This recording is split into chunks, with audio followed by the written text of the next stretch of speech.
ولسمشر غني د طالبانو او ګاونډیو هیوادونو بالخصوص د پاکستان لوی ارمان په اوبو لاهو کړ.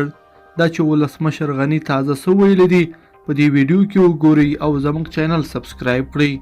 لیدونکو سلام، وخت مو په خیر. ولسمشر غني وایي څو چې ژوندی یم طالبان د موقت حکومت ارمان نشي رانه پوره کولی.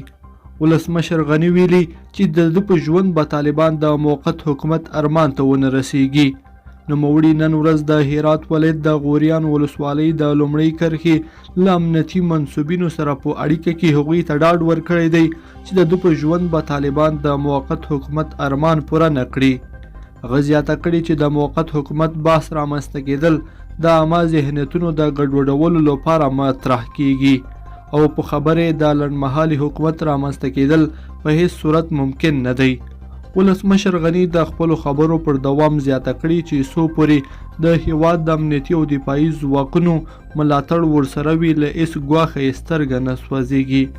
دا په داسې حال کې ده چې څو اونۍ وړاندې داسې راپورونه خپاره شوي وو چې طالبان د ولسمشر غني استعفا غواړي او پر ځای د موقت حکومت غوښتنه کړې ده. لیدونکو په دې هیله چې دا مطلب به مو تر پایه لیدلی وي. که مو دا ویډیو خوښه شوې ویډیو لایک کړئ او چینل سبسکرایب کړئ. تر بیا ښه وخت.